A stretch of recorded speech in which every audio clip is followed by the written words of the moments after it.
सुप्रभात बच्चों, मैं नीलम सिंह आपकी हिंदी विषय की अध्यापिका। आज हिंदी विषय के अंतर्गत हिंदी व्याकरण में हम पढ़ेंगे विशेषण। ठीक है, चलो विशेषण को समझने के लिए बच्चों हम इस अनुच्छेद को ध्यान से पढ़ते हैं। रीटा अपनी सखी शीना के घर जाती है। शीना के परिवार में 4 लोग हैं।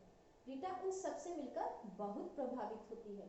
जब वह अपने घर लौटती है तो अपने माता पिता को शीना के परिवार के बारे में कुछ इस प्रकार बताती है। अब ध्यान से सुनिएगा बेटा। उसकी माँ लंबी, पतली व सुंदर है। वह बहुत अच्छा खाना बनाती है। उन्होंने काले रंग की साड़ी पहनी हुई थी। उसके पिताजी स्वस्थ एवं गठीले शरीर वाले व्यक्ति हैं। वे अच्छी अंग्रेजी बोलते हैं। वे एक व्यापारी हैं। उसका भाई आकर्षक व्यक्तित्व वाला है। वह 12वीं कक्षा में पढ़ता है। अब इन पंक्तियों में शीना के परिवार के सदस्यों की विशेषताओं के विषय में बताया गया है। रंगीन शब्द इन विशेषताओं को दर्शाते हैं। यहाँ पर आपको अपनी किताब में आपको कुछ लाल शब्द दिखाई दे रहे होंगे। ठीक है, अब हम पहले समझते हैं इसको कि ये क्या है। तो अब यहाँ पर देखिए, उसकी माँ लंबी, पतली व सुंदर है। ठीक है, बहुत अच्छा खाना बनाती है। काले रंग की साड़ी पहनी है। स्वस्थ व गठीले शरीर वाले हैं। आकर्षक है, अच्छी है। तो ये जो सारे शब्द हैं ये क्या है, इन्हें हम विशेषण कह सकते हैं। तो हम कैसे पहचान सकते हैं कि हम विशेषण कहते किसे हैं? आखिर हमें कैसे पता चलेगा कि विशेषण है क्या? तो बेटा जो शब्द संज्ञा या सर्वनाम की विशेषता बताते हैं, ध्यान से सुनिए बच्चों, हम कैसे पहचान होती है कि किसे हम विशेषण कहेंगे।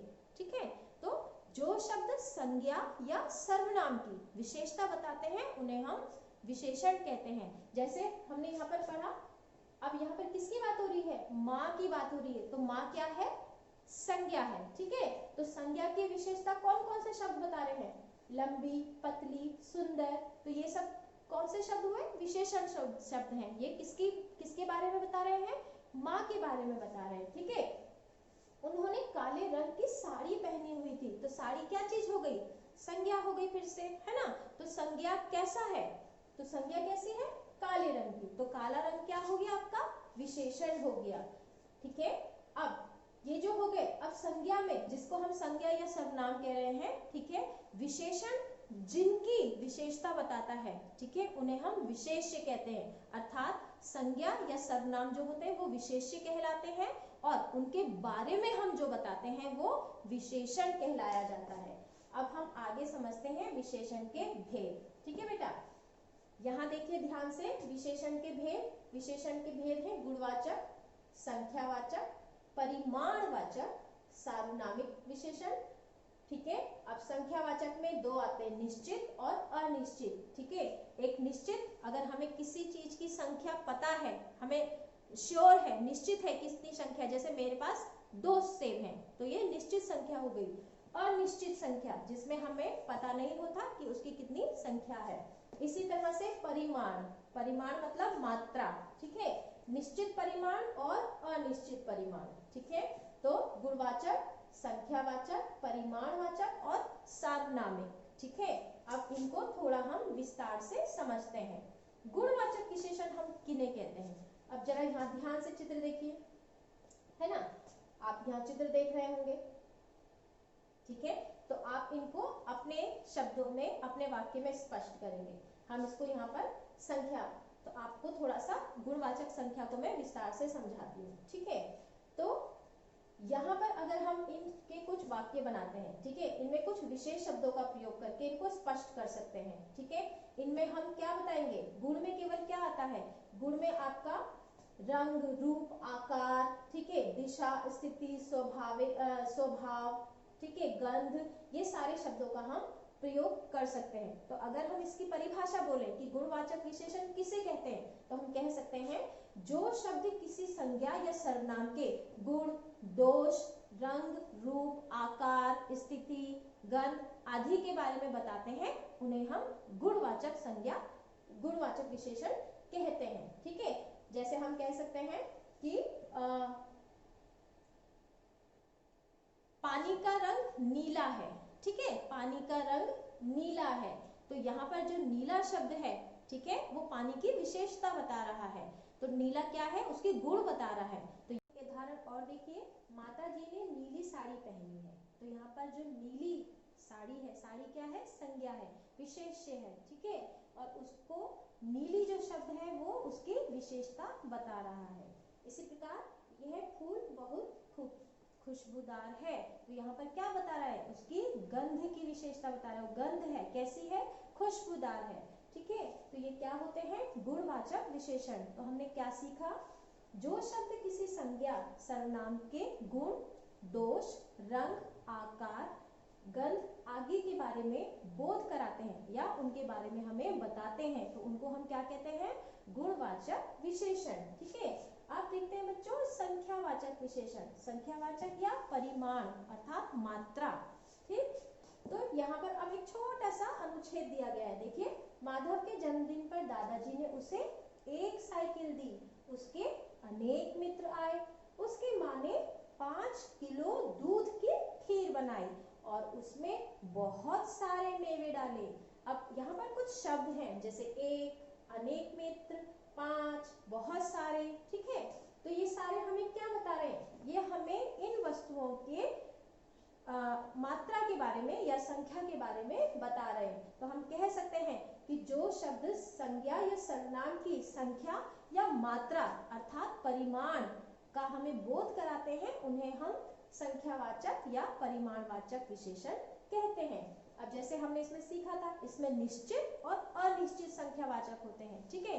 निश्चित जिसके नाम से हमें समझ में आ रहा है कि उसकी एक निश्चित, वेरी गुड, उसकी निश्चित संख्या है, और अनिश्चित अर्थात उसकी कोई निश्चित संख्या नहीं है, ठीक है। जैसे 4 कुर्सियां कमरे में रख दो, 10 किताबें वहां रखी है, मेरे पास 2 सेब हैं, उसने मुझसे 2 चॉकलेट ली, है ना। तो ये 2 जो शब्द हैं, 10 शब्द हैं, 5 शब्द हैं, ये क्या बता रहे हैं, ये विशेष्य की संख्या बता रहे हैं। इसी तरह से अनिश्चित संख्या, जिनकी कोई निश्चित संख्या नहीं होती, जैसे अब ये क्या है, जैसे बहुत सारे मेवे, ठीक है। तो ये क्या बता रहे हैं, ये बता रहे हैं कि जो मेवे हैं वो बहुत सारे हैं, उनकी कोई निश्चित संख्या नहीं है। तो जो शब्द संज्ञा या सर्वनाम के परिमाण या माप की तोल को बताते हैं, ठीक है, उनको हम परिमाणवाचक संख्या कहते हैं। इसी प्रकार से निश्चित परिमाण और अनिश्चित परिमाणवाचक संख्या, ठीक है। जैसे आप पढ़ते हैं बच्चों सार्वनामिक विशेषण, सार्वनामिक विशेषण को समझना थोड़ा ध्यान से समझिए। सार्वनामिक विशेषण क्या होते हैं, अब इसके लिए एक छोटा सा अनुच्छेद है, इसको ध्यान से देखते हैं, ठीक है। 6ठी कक्षा में नई अध्यापिका आई है, छात्रों के बारे में जानने के लिए उन्होंने कक्षा के मॉनिटर से पूछा। मॉनिटर ने छात्रों की ओर संकेत करते हुए कुछ इस प्रकार जवाब दिया, यह लड़का अच्छा गाता है, ये छात्र अनुशासन का पालन करते हैं, ठीक है, वह लड़की अच्छा नृत्य करती है, उस छात्र का स्वभाव अच्छा है। तो अब हम यहाँ पर ये शब्द देख रहे हैं, यह, ये, वह, उस, तो ये सारे शब्द क्या है, ये सारे शब्द सार्वनामिक विशेषण है। तो जो शब्द संज्ञा या शब्द सर्वनाम शब्दों की विशेषता बताते हैं, उन्हें हम सार्वनामिक विशेषण कहते हैं। बच्चों अब सर्वनाम और सार्वनामिक विशेषण में अंतर समझिए। ये आप जब ध्यान से इसको सुनेंगे और पढ़ेंगे तो आपको ये समझना और भी आसान हो जाएगा, ठीक है। तो थोड़ा ध्यान से सुनिए, सर्वनाम और सार्वनामिक विशेषण में क्या अंतर है, मैं आपको एक छोटी सी ट्रिक भी समझाती हूँ। सर्वनाम हम किसे कहते हैं, हमने पढ़ा था कि जो संज्ञा के बदले शब्द प्रयोग किए जाते हैं, है ना, उन्हें हम सर्वनाम कहते हैं। और सार्वनामिक विशेषण क्या होते हैं, जो संज्ञा या सर्वनाम के बारे में कुछ बताते हैं, ठीक है।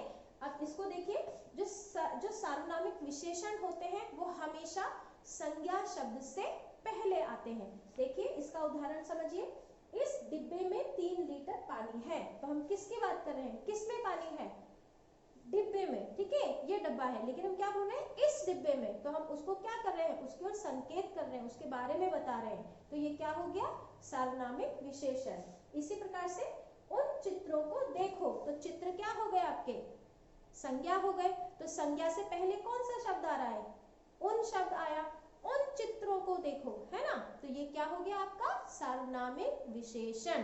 तो सर्वनाम और सार्वनामिक विशेषण को समझना बच्चों बहुत ही आसान है, लेकिन ये आसान हमें तब लगता है जब आप इसको ढंग से और ध्यान से पढ़ते हैं। अगर आप ध्यान से नहीं पढ़ेंगे तो आपको सारी चीजें मुश्किल लगेगी। तो इसीलिए मैं आपको बार बार कहती हूँ बेटा कि आप ध्यान से पढ़ाई कीजिए। कोई भी चीज आप पढ़ते हैं तो उसको पूरा ध्यान देकर पढ़िए, ठीक है। खेल के समय पूरा ध्यान खेल पर दीजिए, खाते समय पूरा ध्यान खाने पर दीजिए, लेकिन पढ़ाई करते समय भी पूरा ध्यान पढ़ाई पर ही दीजिए। तब आपको और अच्छे आपकी जो ज्ञान है, जो नॉलेज है, उसमें विकास होगा, बढ़ेगा, ठीक है। तो आप इन चीजों को ध्यान से पढ़िए और अच्छे से समझिए। थैंक यू बच्चों।